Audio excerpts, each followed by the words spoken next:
you, Mr. Shirishi, for that excellent presentation. That's a very good outline of the various efforts by UNEP and other organizations that are committed towards building the economy. We would now like to welcome questions from the floor. For clarity, if you could just identify the organization that you are from, so that it will be easier for the speakers to respond to your questions. Any questions, please?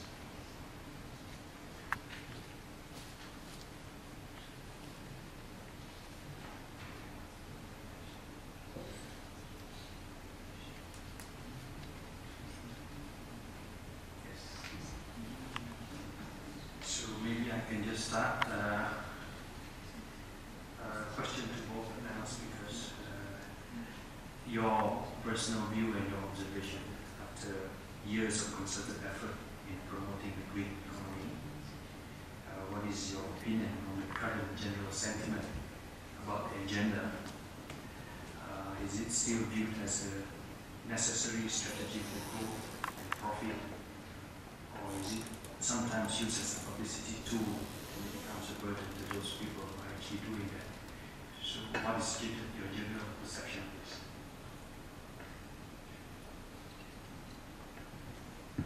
This is very difficult.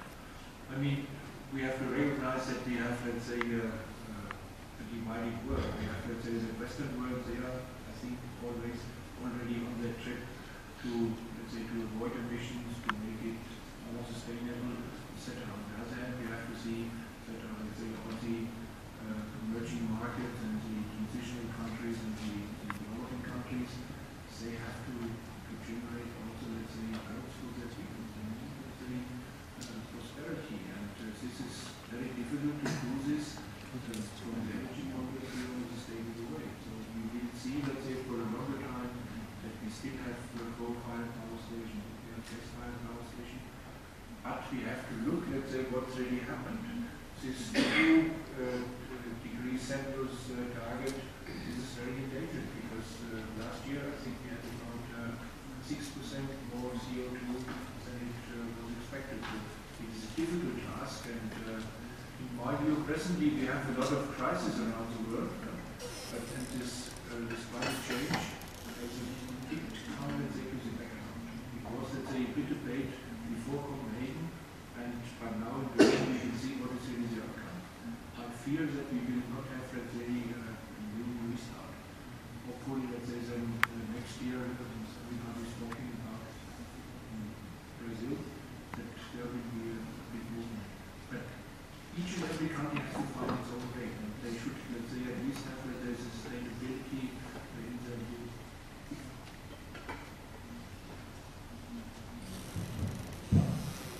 In my understanding, the major player of economy is business.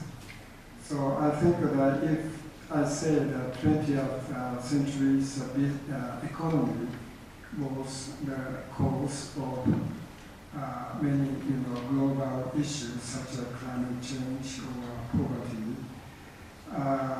what we need to do is to change the practice of business, because business is a main player of economy. Without changes of business practices, nobody will be successful in transformation of a dry economy into a green economy. In order for us to change business practices, we have many tools or ways. Number one, we change laws and we change rules and regulations. We change national strategies. We change financial activities. We need to change consumption style. We need to have more green and clever consumers. And also we need to change value standard in society. But we are now competing with the time in order to address those issues properly. So in order for us to speed up, we need some powerful actions. So if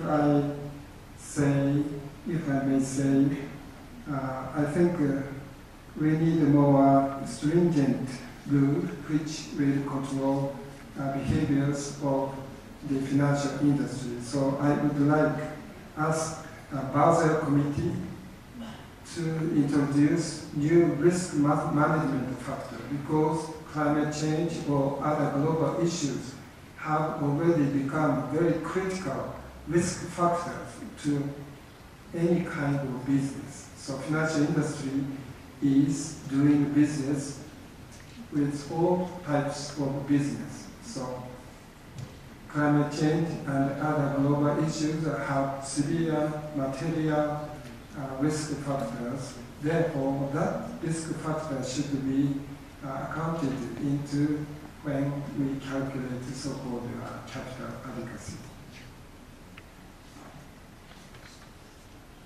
Yeah, one thing, because I'm somebody who looks at very positive, let's say, in the future. What I said, this was, let's say, all the risk we are facing. But there is also some hope. When we look, let's say, at the Millennium Development Goals, not all of them will be reached in 2015, but the bulk of it will be reached. That means that they half the poverty in Asia, this will be reached, this is already reached. And we will see, let's say, that a few of the indicators which are, let's say, this health and education, there might be still a problem. But most of the indicators will be reached, so this was, let's say, a joint effort of all, and is also successful. Thank you for those comments. Are there any other questions? Yes, please. Mine is not really a question, but I will just make a comment. I think both Japan and Germany, internationally, environmental part, we know very well that they have a lot of commitment from the top. So the government is doing a lot of emphasis on the environment.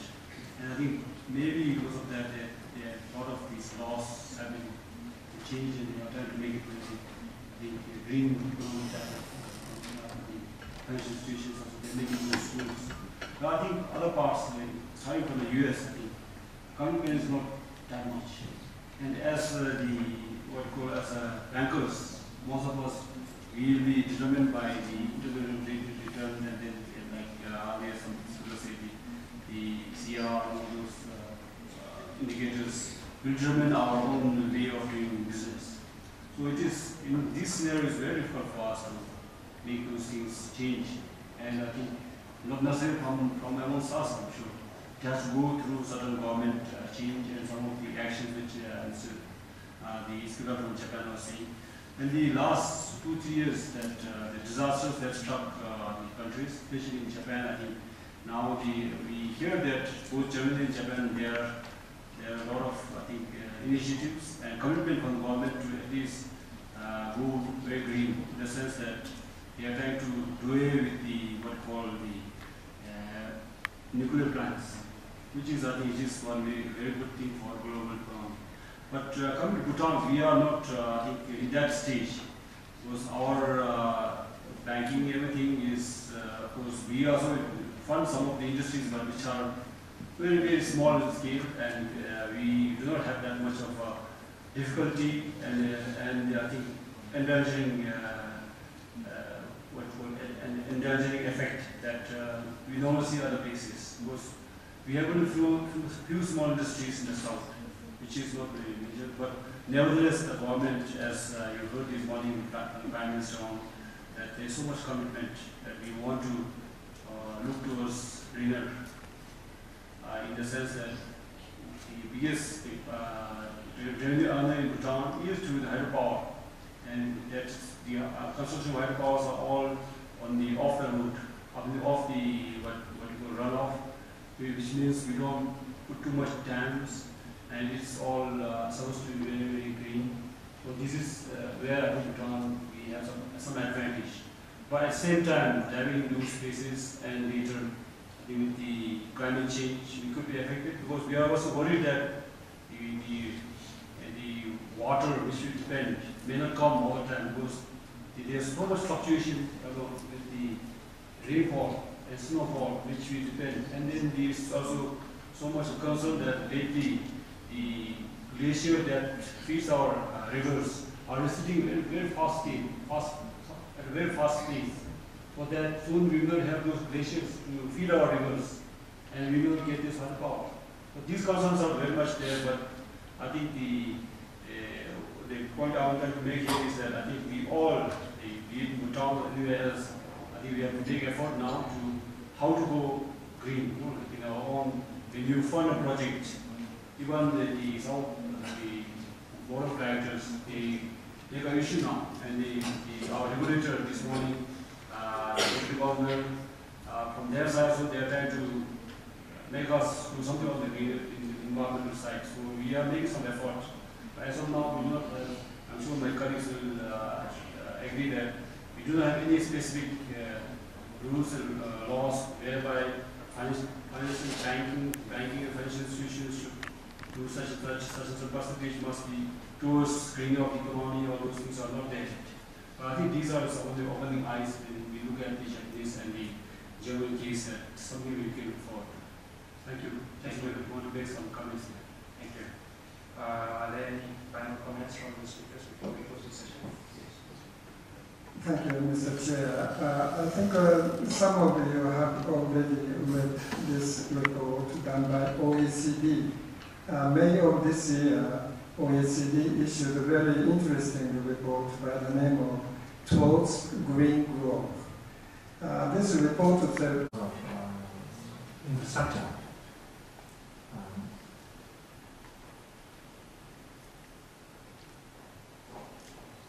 Because of infrastructure development. So the geography of development depends on historical phase. But that argument cannot now apply. I think the GNH is also critically dependent on the cultivation of equality. Equality is very important consideration in GNH. Indeed, as long as people think that the psychology of relative comparison with others, affluence, others, status, etc., continues to play a bothersome role in people's life. Equality is extraordinarily important. It is also important for genuine welfare reason. But even once we cross the threshold of good living standard, we are bothered by that because we have this comparative framework. So from that point of view, as genuine welfare point of view, it's important. I say that now the infrastructural issue is not relevant. I mean to say that there is now the capability to do it equally everywhere in the country. But if you look at even disbursement, for example, the banking sector, you can see the skewness. The amount of money that is pumped into a valley like this is genuinely worrying. But the banking sector responds only to profit. We know this. So many other kind of rather communitarian oriented devices actually deployed. But it's not for other health, education, it's not for those reasons why the eastern side is lower in this case. Not because of that. Yeah. It's mainly living standard. It's mainly living standard. It's sometimes also ecological resilience domain. They score quite low over there. That has to do more with nature, not with man-made creation. Because Eastern Bhutan is drier. Because the Shillong plateau blocks humid clouds coming up. The rain is dropped there and the dry clouds coming there. So.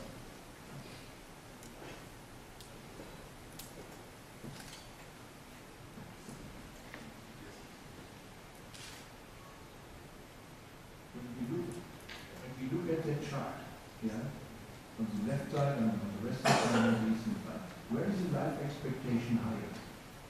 Life expectation as far as our study goes, we don't do that in the GNH study. Life expectancy, I have no knowledge of geographical distribution of life expectancy. But I would presume that infant mortality, which influences that estimation, slightly maybe higher, maybe I'm just supposing I have no evidence of this, no statistical evidence of this. But life expectancy may be an occupational phenomenon rather than geographical one. It usually tends to be like that. Those who are in certain type of hazardous, repeatedly exposed to pollution, their life expectancy usually is lower. We know this from, not from studies within this country, but from studies from outside. So I would say the same principle perhaps applies. Now I showed the national workforce scoring very low on subjective well-being services. I presume that their life expectancy is fairly hampered.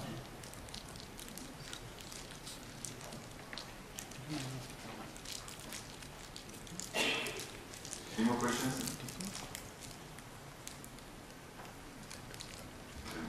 Otherwise, we conclude the session. Thank you, Dr. I think what has been delivered by you is an index of measurement in terms of how happy you are or how not happy you are, unhappy you are.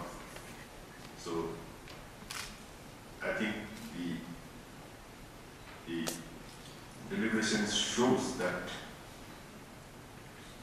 what you do on a day-to-day basis will affect your lifestyle, how it affects your way of living, way of thinking, and then the environment that you are living in, the culture, and I think everything has to do with the kind of the environment that you are living in. So I think the actual, what Rashu has mentioned, I think it's not necessarily that the wealth is the ultimate goal for happiness, but there are other factors like health, environment, culture, and your family life, then host of things that is surrounding you is the ultimate happiness. And that has to do with the society as a whole, the country, not only and the religious beliefs of the people, the family life and structure of the society, and then above all, I think the governance of the country, whichever country you are in, how fairly you are treated in, how badly you are treated in, and more than anything, I think the positive thinking of the people is something which I think it contributes to the social growth, and happiness ultimately is something which if you are positive on anything, it will bring the happiness in the general society's life. But no matter how well you do in your social programs, if there is opponents and opposition from different sections, I think things will not contribute to the happiness. Therefore, I think the study that has been made by Dr. Karma pertains to the lifestyle of individuals living in different communities and societies. So we thank you, Ashok, for your very good presentation, and it is a very good piece of information I think we all will be sharing from this session. Thank you.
As a token of gratitude, may I invite Mr. Fonseca, Chairman and VIII, to award the plaque of appreciation to Tashokar Ogra.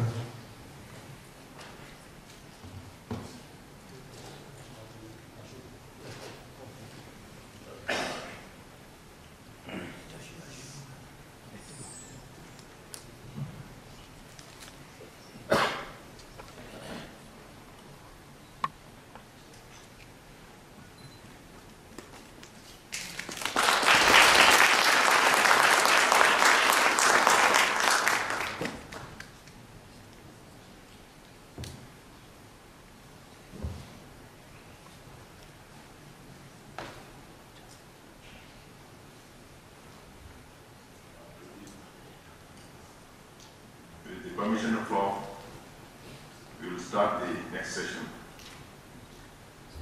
Ladies and gentlemen, I am pleased to have the chance to introduce our guest speaker for this session on the importance of financial inclusion in Bhutan. Amhiren Dhamma. Amhiren Dhamma holds the very prestigious position of the Deputy Governor of Royal Monetary Authority of Bhutan, the country's central bank. He has played an instrumental role in enhancing the effectiveness of central bank's monetary policies and bringing about reform in the country's financial sector. Among her numerous achievements are the establishment of Financial Training Institute and Credit Information Bureau of Bhutan, and licensing of the 2 new banks and 1 insurance company. She works on the board of a number of financial sector organizations and continues to contribute significantly to the regulation, supervision, and development of the financial sector in Bhutan. So without further ado, I'll hand over the floor to Amhiren. Please join me in welcoming her. Thank you.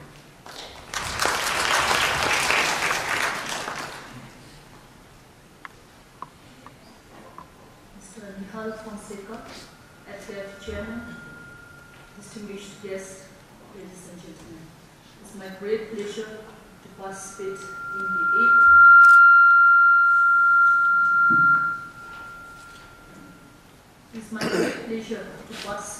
the 8th International Forum for CEOs of Development Financial Institutions of the Asia Pacific region.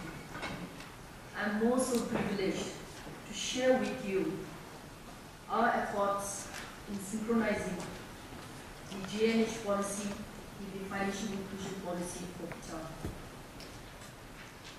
The topic of my today's presentation is the importance of financial inclusion in Bhutan, which I believe is necessary to pursue gross national happiness for the overall well-being of the people of Bhutan. First, I'll give you a brief summary on the timeline and the evolving role of the Royal Monetary of Bhutan, which is the country's central bank, followed by highlights on Bhutan's financial sector development during the last 5 years. As is evident from the high GDP growth, economic growth and modernization are happening rapidly. In order to achieve a self-reliant economy by 2020, we are investing heavily in hydropower, the largest sector in terms of GDP and export contribution. As a result, Bhutan is enjoying high GDP growth and GDP per capita year by year. However, this growth has not transmitted proportionately amongst the Bhutanese population. In reality, we are seeing increasing income inequality between the rich and the poor, the urban and the rural population, and between regions. GNH will be threatened if we let these gaps increase. Therefore, it is imperative for us to firstly understand and assess these gaps and then initiate policies to address it. Therefore, inclusive growth driven by an appropriate financial inclusion policy is important for Bhutan to allow the excluded poor to enjoy the fruits of the country's growth. Now, what does financial inclusion mean in Bhutan? Before we define it, as I indicated earlier, we need to understand the unique challenges Bhutan faces in providing access to finance. First of all, replicating models of countries like Bangladesh and India might not be feasible as our population density is extremely low. Low density combined with the mountainous terrain and underdeveloped infrastructure necessitates high operational cost for the providers. Furthermore, the low level of financial literacy increases the risks perceived by the providers in serving the rural population. Therefore, taking into consideration the above challenges that we face, financial inclusion in Bhutan could be defined as a suite of basic financial services provided at an affordable price with convenient access to empower the poor. This particular definition contains four indispensable components. The first one is the product. We need to ensure that the product offered to this group of excluded people needs to be very holistic, meaning it should include savings, credit, insurance, and payment. When we talk about access to finance, we tend to usually focus on access to credit. But credit is not the very first thing that the poor would want to use. Therefore, savings is the most needed financial service in any country, and Bhutan is no exception. Access to finance should also include simple insurance and payment services. Insurance reduces vulnerability of the poor to cope with emergency situations, whereas payment services provide lifeline for transfer of funds between them and their relatives in different areas.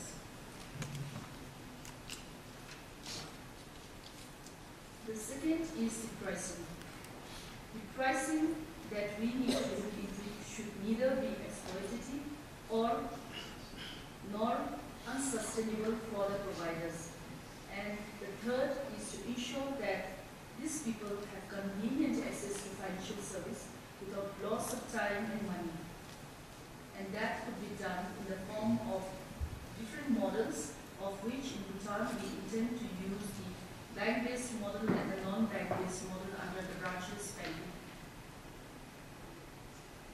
The fourth, of course, is the empowerment of the people. And empowerment of people basically means to enable them to meaningfully contribute to the economy as well as reap the benefits of its growth. This could be done through different measures, of which Bhutan, what we have done from the R&D is through the financial literacy programs that we have conducted throughout Bhutan during the year 2010.